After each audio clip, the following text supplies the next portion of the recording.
Okay, what I have here are the original door locks that I put on the house when I first moved in almost 7 years ago. Over time, for whatever reason, I guess corrosion on the inside, my keys won't really go in anymore. It's very difficult to get this open. So what I've decided to do is I'm going to replace this door lock with a new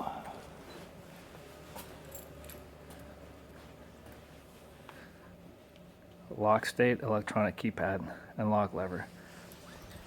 When you open it, it'll come out in a big giant cardboard package like this. This is where the keypad is, the front side. The back side is where the battery compartment and the lock lever are. And at the very bottom of the package is the internals for the lock and fastening bolts and the plate for the door frame and the keys. The first step in the process for replacing the door lock is to actually take the door lock, the old one, out. There's 2 Phillips screws, one top, one bottom. Just gonna grab a Phillips screwdriver, take those off, and then we may need a flathead screwdriver to pry some of the pieces apart. Okay, once you get these top and bottom screws out, all you'll do is pull that end out. Easy enough. Then open the door, pull this end out. Now that those are removed, we're going to take these 2 Phillips screws out and pull this mechanism out. Once these 2 screws are out, you should just be able to pull the whole thing out as such. Now this assembly is completely removed, and that should be a wide open circle. Now the next step will be to follow the instructions and install the new doorknob. Well, according to this picture, we have to follow these instructions to take the cardboard off so that we can completely remove this door handle from the packaging. So we're going to do that first. First step for that is to pull the battery cover off. We'll get access to these 2 screws. Remove those as it states in the instructions, and then just keep going until all the cardboard's removed. Now that all the hardware has been removed from the packaging, what we're going to do first is install this piece. I'm going to put it in so that when the door closes it slides shut this way. And then we have 2 of these coarse threaded wood screws to fasten it in with. So we're just going to open the door,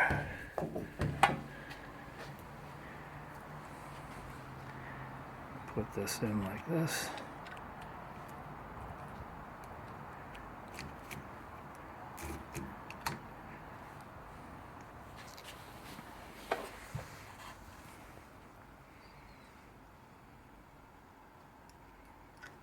and we're going to start these screws by hand.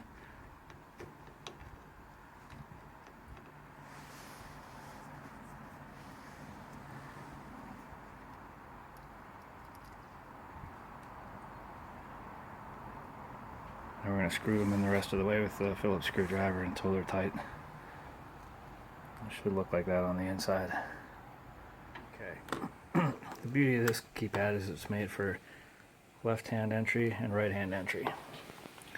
Now, what that means is that it can be set up to look like this or like this. And the way our door is set up, we want the handle to be on this side. So we'll just spin it like that, put the keypad on this way, and then we'll run it through the door on the exterior side, like this. And the instructions say that this wire has to go through the door hole. So we're gonna, this is hard to do with just without a helper, but take this wire, put it into that hole first, and then we're gonna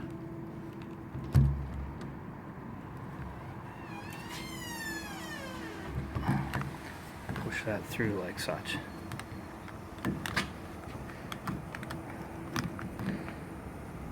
Then you just make sure it's good and snug, and then we'll put the backside on, line everything up, and fasten it in. Okay, it took a little finagling to get it on there straight, just the way I wanted. It's difficult to see, but we had to line up those two holes with the inside plate, and we had to pull this wire through. And then the keypad can only go up and down, so we made sure that that was straight, and then we got it on. Now it fits exactly the way we want it. Now all we have to do is add the inside part, connect the wires, and then screw it into place. According to the instructions, the next step was to install this plate, pull the wire through this top hole here, and then we have to use these long screws. These are the longest screws that were in the container or in the package. We're going to use those to put one through here, and line those up with the holes that were on the inside, and then screw that nice and tight. Before you tighten these screws down all the way, while it's still loose enough to adjust, check the outside and make sure that that's still straight. You can see it's not, so we need to get it right where we want it before we tighten it down. That looks like that's perfectly straight, but we should probably get a level and make sure it's straight before we go any further. I can't find my level, and it's freezing cold outside, and this can always be adjusted. So for right now, we'll do the next best thing and just make sure it's even on the top and bottom. It's about an inch from the top.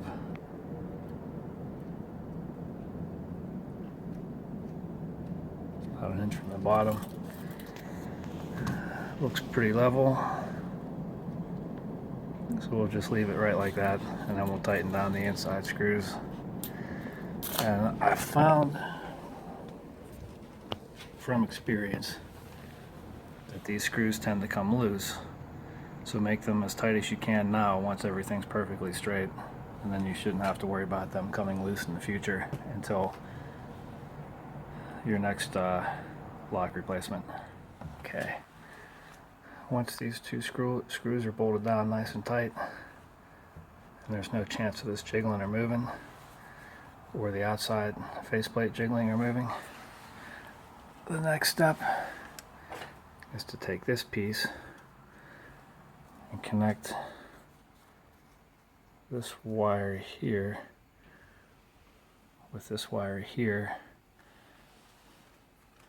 and then simply screw 1, 2, 3. Those 3 Phillips screws in,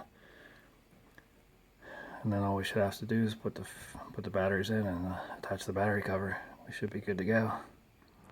Okay, it's very difficult to see this, but the white couple that puts the exterior wire to the interior wire needs to go down.